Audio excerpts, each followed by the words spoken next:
Paano magpabutas ng bintana? Yes, hindi po kami nakapagbintana nung nagpa-renovate kami. Bakit nga ba kami hindi nakapagpalagay? At ayan ho, dahil mataas masyado yung wall ni Camellia sa likod, so akala namin okay lang naman na walang bintana. Ayan, meron naman kaming range hood for cooking, pero ayun nga, mainit pa rin talaga, so kailangan magpabintana. So ito na nga guys. Ayun na nga guys, buti pala binalutan ko ang mga dapat cover kasi magabok talaga pag ayan nagbubutas. Yun nga lang guys, ayan, na-jackpatan worker ko yung ano ang tawag dyan? Yung poste. Yan ay support for second floor. Pero tinanong ko siya guys ha. Sabi ko, kuya, okay lang bang putulin yung poste na yan? Alam ko for second floor yan. Yes, ayan. Tinuloy pa rin niya guys. Dahil balak niya talagang putulin guys. Ayun, at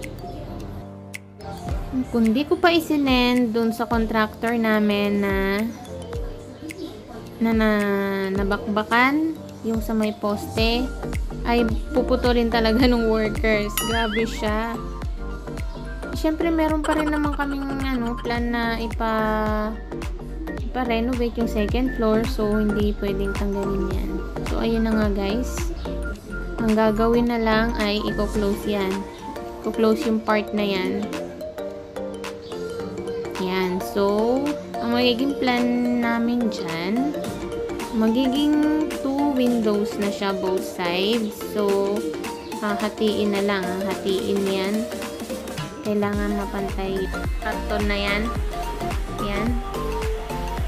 Ganyan siya. Both sides siya magkakaroon ng bintana dyan. So, yung part na yung nabaklas nila, sasaraduhan uli yan from doon sa yan. From dyan. Ayun, pasarado. Left side. So, hopefully, magandang kalabasan ng aming bintana.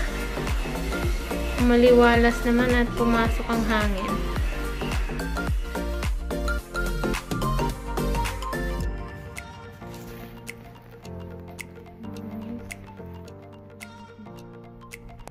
Okay guys, ayan na siya. Sinisemento na yung middle part.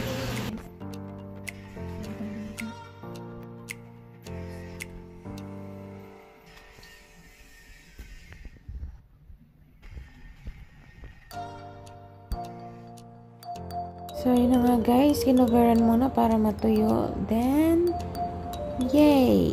Minasilya na siya. And then, ayan guys.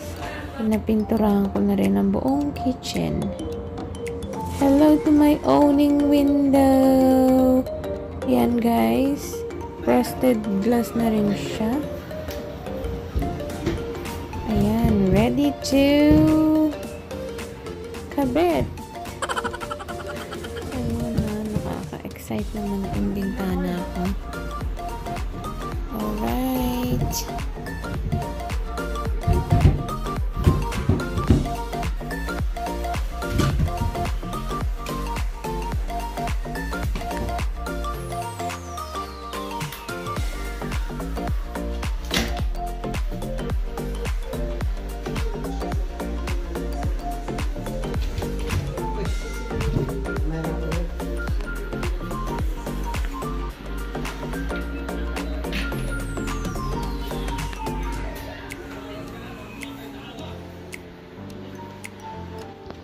So excited sa aking bintana.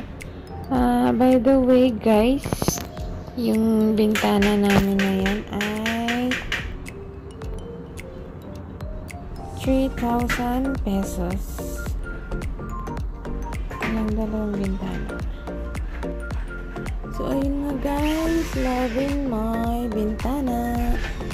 Ayan, up to up to 100% ang opening niya. So, kikita ko ng aking kapitbahay.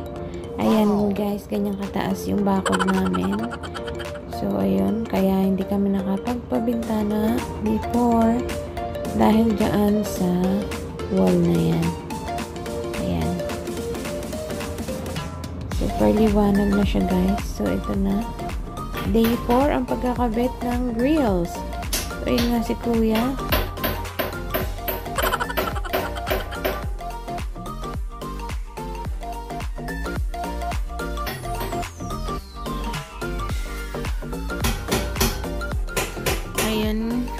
Ayun nga kung kailan syempre nakabit na ni Kuya. Parang ang pangit talaga yung mukha siyang kulungan. So, ayun na.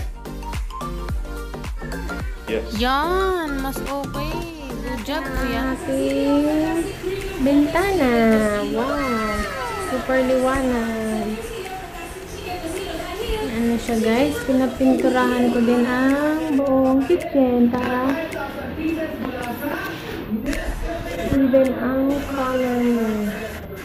Ayan, guys. Ang kinalabasan ng aming bintana. Ayan na. Super liwanag.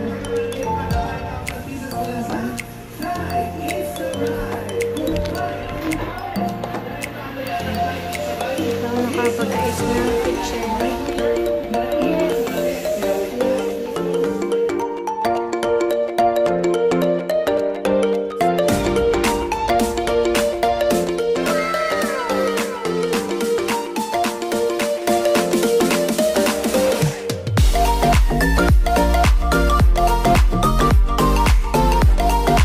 Okay guys, thank you for watching.